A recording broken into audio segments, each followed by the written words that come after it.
In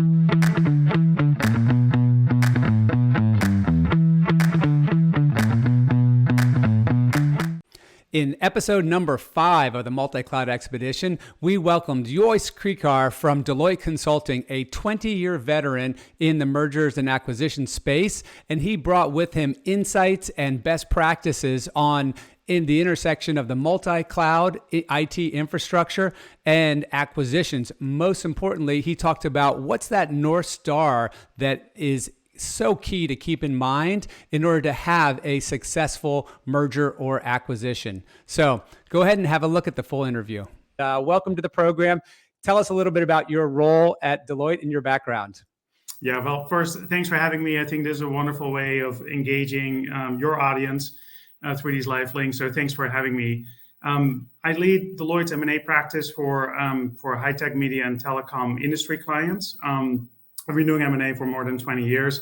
Maybe quick 2 additions. One, you'll see my name and you hear my accent. I didn't grow up here in the U.S.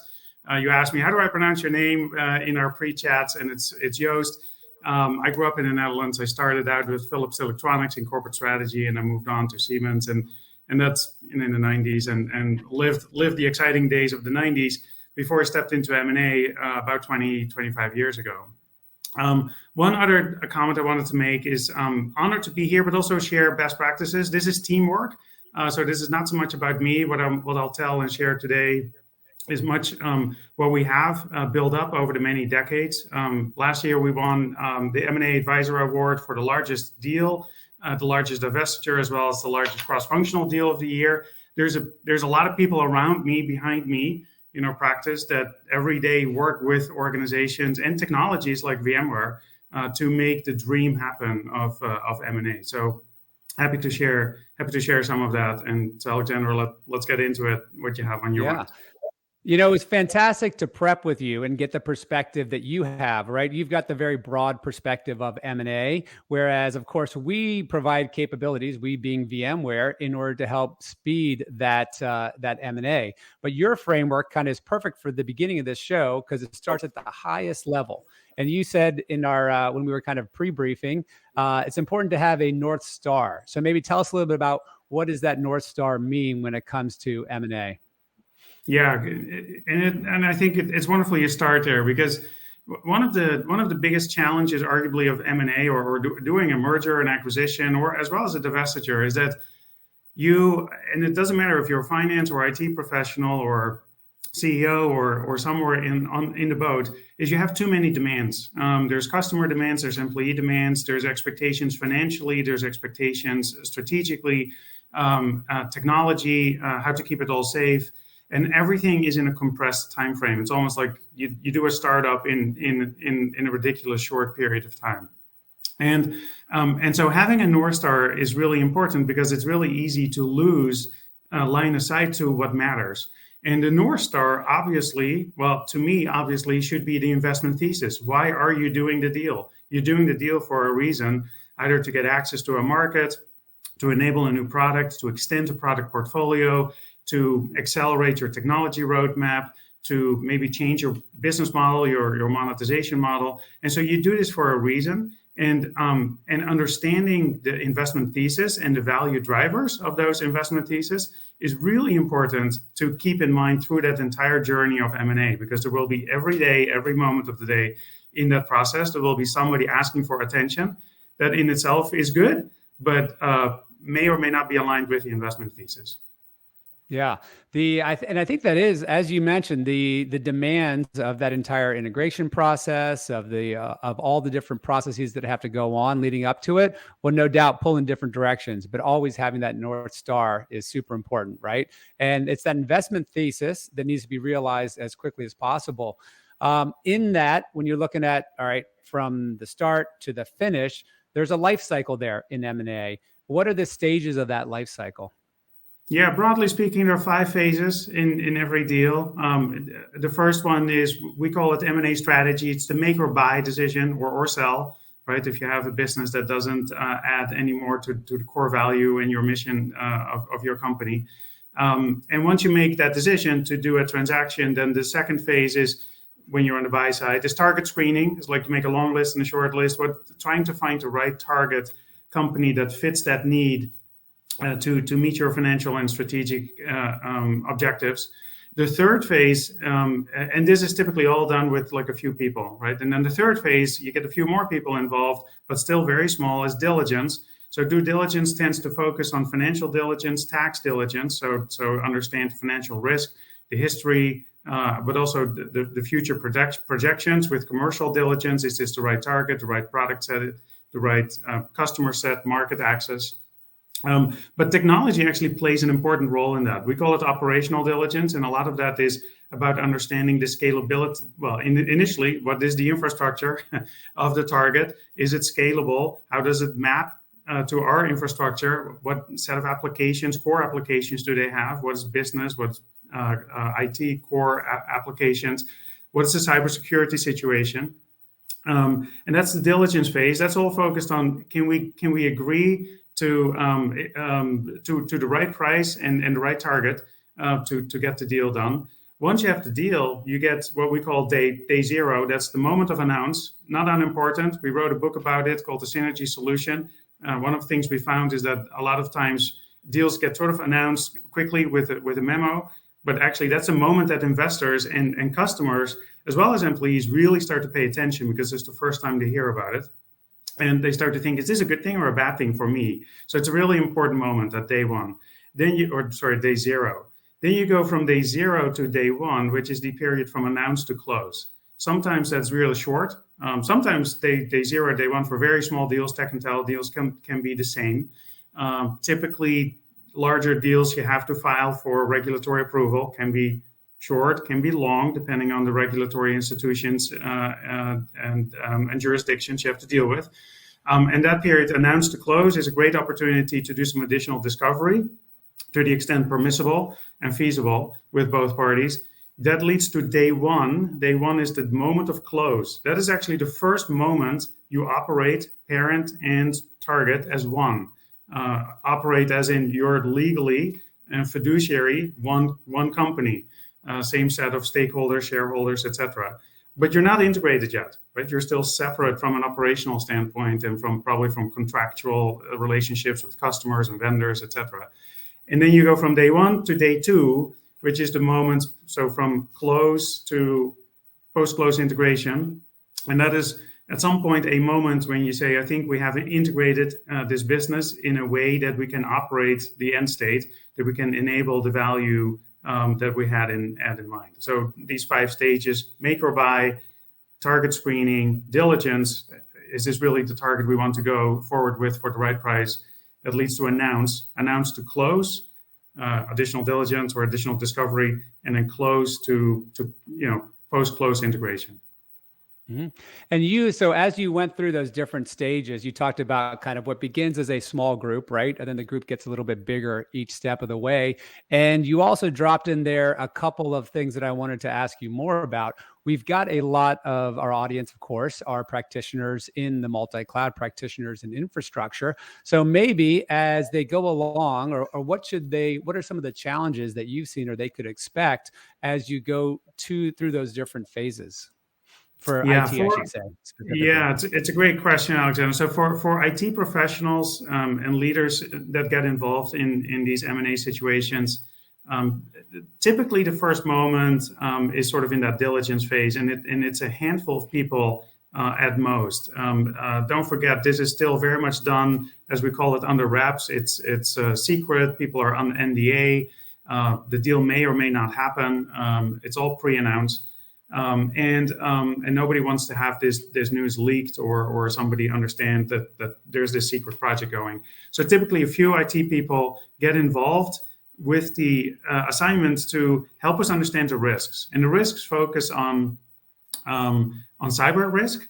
So what's the cyber risk profile of the company, as well as what's the infrastructure, the application layers, etc. of this target company, so that we understand how they operate.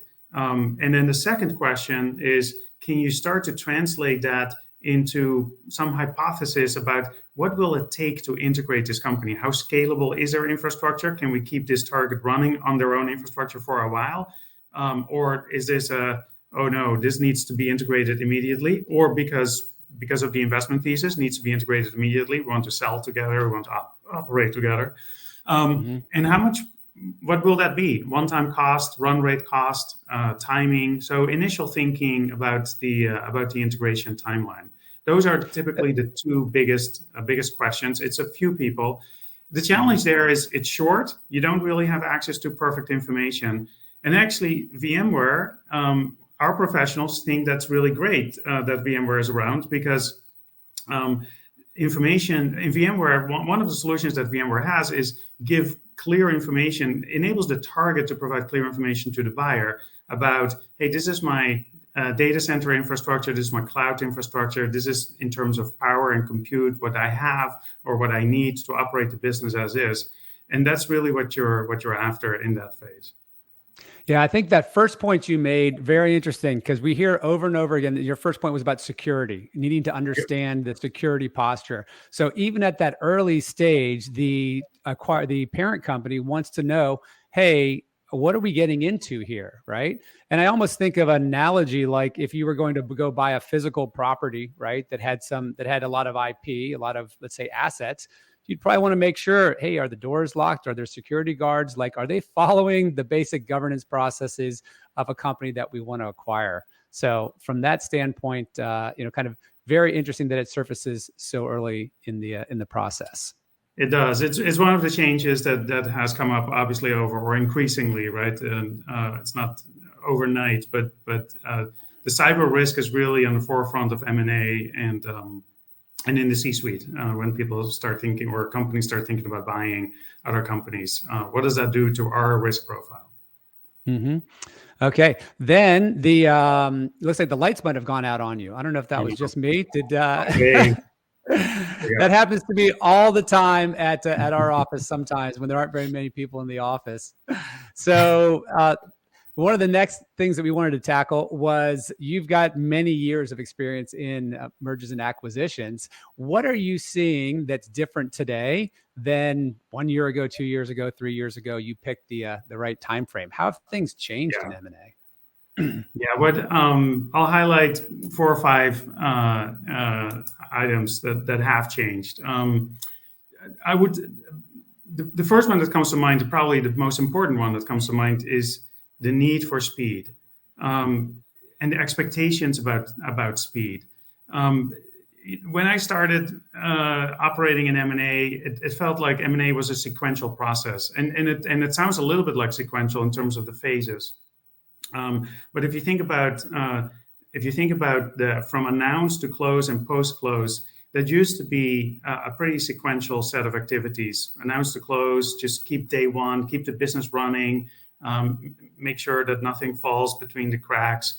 Post close, we'll start thinking about integration, and integration, has a set of sub activities. And then post integration, there's another phase, arguably sort of a day 3 phase, which is the transformation. And the transformation is really like the optimization. So first integrate and then transform.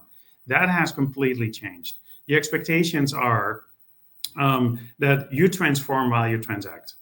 So when you start looking at a deal, you immediately, even in diligence, you start thinking about your envision. What are we together are going to do better? Not so much as in like, hey, I add your business to my business, and that sounds great, and maybe we sell a little bit more into the market. No. Fundamentally change the business, and the companies that do that well, that take that opportunity, that window of change during a deal, really thrive and outpace the competition. The companies that do not do that still are in this sequential mode, tend to miss out on market opportunities, and sometimes detrimentally so. Oftentimes I have conversations with executives, CIO, CEO, CFOs, chief revenue officers. What happened in this deal? Why did it or did it not work out? And if it didn't work out, it tends to be one of the 2 reasons that I hear most is, one, we forgot to keep line of sight to the investment thesis. We just got lost in the forest. We did a lot of things. Our teams got so busy. They got so busy. We just forgot what was really important. The second theme that I hear is we were just not fast enough. We should have done this a lot faster. we took way too long to integrate this company and then optimize the company, get the cost out, enable the revenue synergies. We just took too long. And so the speed Yeah. is really the most important thing that has changed. Yeah, speed, the term that I always like to use, I mean, they mean the same thing, but it's time to value. And if I Time. kind of like, if I piece together a couple of items that you mentioned in particular at the beginning, even in that diligence phase, when they're looking at the first security you mentioned, but then from an infrastructure standpoint, the question comes up like, well, can this be done, or in what time period can we unite or merge these two companies so as to, of course, realize that investment thesis, right? So it goes Yeah. back to, here's all this, could be huge companies. Obviously, usually those ones are the more difficult, no doubt, I would imagine, to integrate. And then how fast can you do it? Because how fast determines whether or not that investment thesis, at least a key component of it, gets realized. Yeah, that's true. And maybe to highlight, we survey every year, right? Like many of our peers do as well. In the market, this year, 90% of corporate M&A and 94% of financial buyers thought that transformation was the key to realizing that value of a deal. That is up from 63% just a year before. And even so, it even surprises us how fast this is going. The notion of when you start thinking about a deal, what are you actually changing fundamentally about your deal? And obviously, it's about by the way, the digitization. Another thing that has changed is the digitization and the cloudification, right? Which is what very much is core to VMware, which enables the speed. So luckily, it's not just that the needs in the market have changed. Customers expect more, faster integration of product roadmaps. Financial investors expect faster road to value. But luckily, also, the technology has moved on. And so you can do things faster.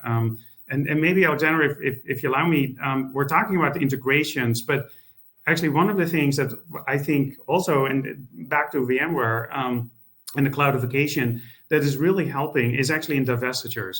So when a company starts to think about selling a business that at some point was strategic, but at some, world has moved on, maybe it became sort of a cash cow, it's not the high growth element anymore in the portfolio, or maybe another company thinks that they can make more money with it. Those divestitures tend to be painful because you have to separate and then you have to either integrate or stand up. The cloudification, right? The fact that you live in multi-cloud environment has enabled that to go a lot faster. The discovery of where is the data and where does it live? The discovery of what's your app infrastructure and how is it hosted? Either on-prem, in a cloud, in multiple places. The application stand-up also has gone a lot faster. So you can invest quicker in these transformations and think about a sort of a hosted environment to make that a really seamless transition from the old parent to what either becomes a new standalone company or an integrated new parent. So it's not just on the buy side where we see the need for speed, but also the ability to go faster. It's certainly, and sometimes even more visible on the separations that we're involved in. Yeah, you just brought it up to like a bigger life cycle, which is, right, there's the mergers and acquisitions side, but then there's the divestiture side and the complexity if you are acquiring somebody else's divestiture, right? If it's just part of it, for example.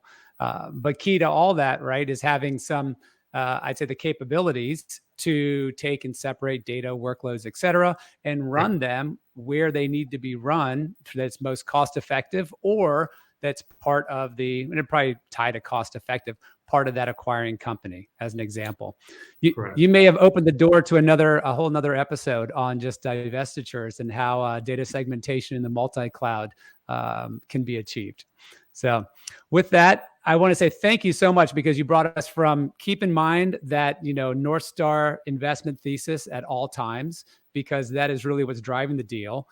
driving that as fast as possible, right? Time to value is super important to realize that investment thesis. And then you even put a couple plugs in for VMware. Very much appreciate that for our capabilities, which is what we're going to do now. We're actually going to transition here in a second, and we're going to dive into some of those capabilities that help speed that time to value. So with that, Jos, thank you so much. Pleasure talking to you beforehand as well as right now on the show. Tremendous value you've brought to the show and to our audience. Thanks. Thank you. Yeah, thanks, Alexander. Thanks for having me. Good luck with the rest of the show.